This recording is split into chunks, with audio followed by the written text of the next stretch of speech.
নমস্কার দর্শক বন্ধুরা, ওয়েলকাম টু মুমুস কাঢ়াই। আমি আপনাদের মুমু, আপনাদের সবাইকে মুমুস কাঢ়াই চ্যানেলে স্বাগত জানিয়ে আজকের ভিডিও শুরু করছি। আমি আজকে আরেকটা রেসিপি নিয়ে আপনাদের সামনে এসেছি শেয়ার করতে। তো ভিডিওটি শুরু করার আগে আপনাদের সবার কাছে একটা রিকোয়েস্ট, প্লিজ আমার ভিডিওটি সম্পূর্ণ দেখবেন এবং আমার ভিডিওটিকে একটু লাইক করবেন, শেয়ার করবেন, কমেন্ট বক্সে গিয়ে একটু কমেন্ট করবেন। আর যারা এখনো পর্যন্ত আমার চ্যানেলটিকে সাবস্ক্রাইব করেননি, প্লিজ একটু সাবস্ক্রাইব করে দেবেন। চলুন তাহলে দেখে নিই আজকের রেসিপি। আজকে আমি মশলা ধোসা আর নারকোল বাদামের চাটনি বানিয়েছি। তো সেই রেসিপিটাই আজকে শেয়ার করছি আপনাদের সঙ্গে।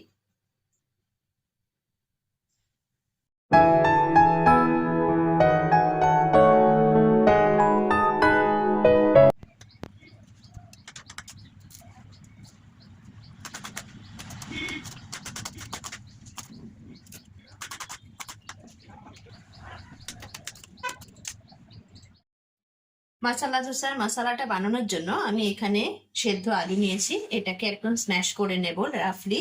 কারি পাতা নিয়েছি 14টা, 3টে পেঁয়াজ কুচিয়ে নিয়েছি, নারকোল নিয়েছি, কাঁচা লঙ্কা নিয়েছি। প্রথমে আমি তেলটা গরম করে নিয়ে সর্ষে দিলাম, তারপরে একটু ছোলার ডাল আর একটু বিউলির ডাল ফোড়ন দিলাম।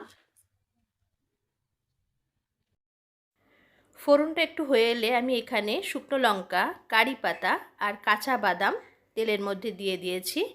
এগুলো একটু হয়ে এলে এরপরে আমি আমার কেটে রাখা পেঁয়াজ, নারকোল, লঙ্কা এগুলো সব দিয়ে ভালো করে আবার কষাবো।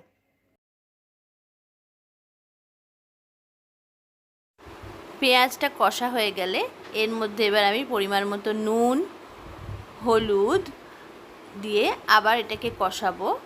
তারপরে এটাকে একটু জল দিয়ে নাড়িয়ে এর মধ্যে তারপরে আমার সেদ্ধ করে রাখা আলুটা দিয়ে ভালো করে নাড়িয়ে নেব। আমার মশলা ধোসার মশলাটা একদম তৈরি হয়ে গেছে, আমি কড়া থেকে নামিয়ে রেখে দিয়েছি। এবার আমি নারকেলের চাটনিটা বানানোর জন্য এখানে একটু নারকেল কুচি নিয়েছি, একটা লঙ্কা নিয়েছি, একটু আদা কুচি নিয়েছি, আর রোস্ট করে নিয়েছি বাদাম, আর নুন নিয়েছি। এবার জল দিয়ে মিক্সিটাকে চালিয়ে নেব।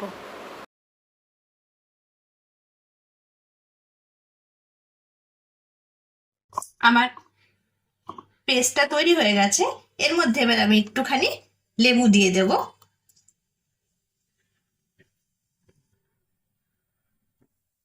হাফ লেবু অ্যাড করে দেওয়ার পর এটাকে আমি আবার একটু চালিয়ে নেব মিক্সিতে। আমার নারকেলের চাটনিটা হয়ে এসছে। চাটনিটাতে ফোড়ন দিচ্ছি। প্রথমেই একটু সর্ষে দিয়ে দিলাম, কালো সর্ষে, তারপরে একটু ছোলার ডাল, একটু বিউলির ডাল দিয়ে ফোড়ন দিলাম।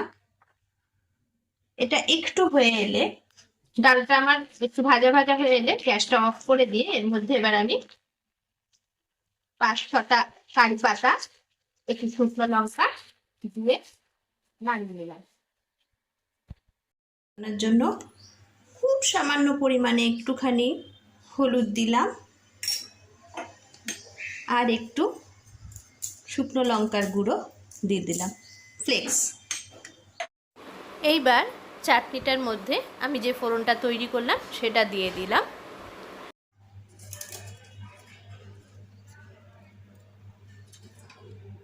আমার চাটনি একদম রেডি। এবার ধোসাটা বানানোর জন্য আমি এখানে সুজির ধোসা বানাচ্ছি বলে আমি নিয়ে নিচ্ছি 2 বাটি মতো সুজি। সুজিটা আমি ফাইন সুজি নিয়েছি, যদি মোটা সুজি হয় তাহলে একটু বেশিক্ষণ ভেজাতে হবে। তারপরে নিয়ে নিচ্ছি হাফ বাটি মতো আটা, এটাতে বাইন্ডিংটা ভালো হবে। এর মধ্যে এবার দিয়ে দেব 1 বাটি, কম কম 1 বাটি টক দই। এবার এটার মধ্যে আমি জল দিয়ে ব্যাটারটাকে তৈরি করব। অল্প একটু নুন দেব, ব্যাটারটাকে এইবার জল দেব। ব্যাটারটা যখন আমার এরকম হয়ে এসছে, এবার আমি এটাকে রেখে দেব বেশ খানিকক্ষণের জন্য, যাতে সুজিটা ফুলে গিয়ে আমার ব্যাটারটা একদম সেট হয়ে যায়।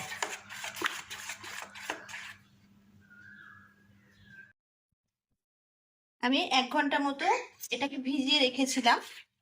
এটা আমার অনেকটা ফুলে গেছে, এখন এতটা ভারী হয়ে গেছে। এটাকে আমি আবার একটু ভালো মতো জল দিয়ে পাতলা করব।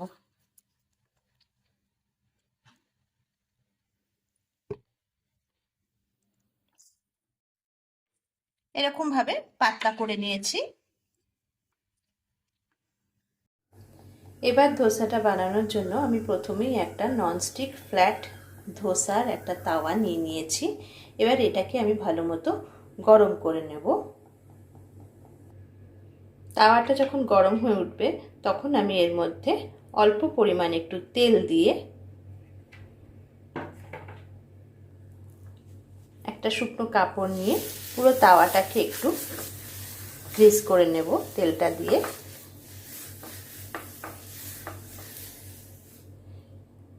এরপর আমি গ্যাসটা কম করে দিয়ে দেব। এবার তাওয়াটার তেল দিয়ে গ্রিস করার পর আমি তাওয়াটার উপরে একটু জলের ছিটে ভালো করে দিয়ে নেব।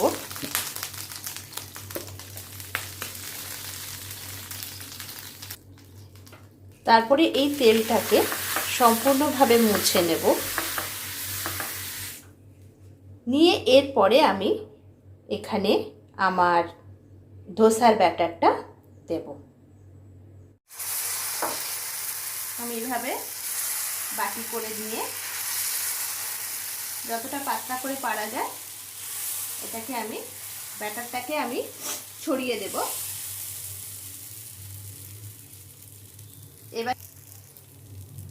এবার আস্তে আস্তে যখন 4 সাইড থেকে লাল হয়ে আসবে, তখন আমি এর মধ্যে 4 সাইডে তেলটা দেব। এভাবে আমি আমার গ্যাসটাকে এখন রেখে দেব।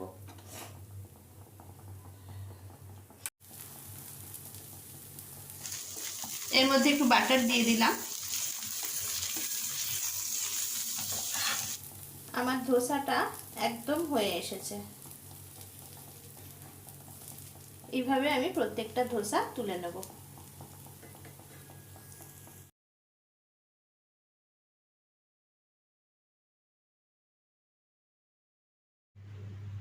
এবার আমি আমার ধোসার যে পুরটা করেছিলাম সেই মশলাটা দিয়ে আর এদিকে নারকেল আর বাদামের চাটনিটা দিয়ে আমার ধোসা পরিবেশন করব। এতক্ষণ আমার ভিডিওটা দেখার জন্য থ্যাংক ইউ। আশা করি আপনাদের ভালো লেগে থাকবে।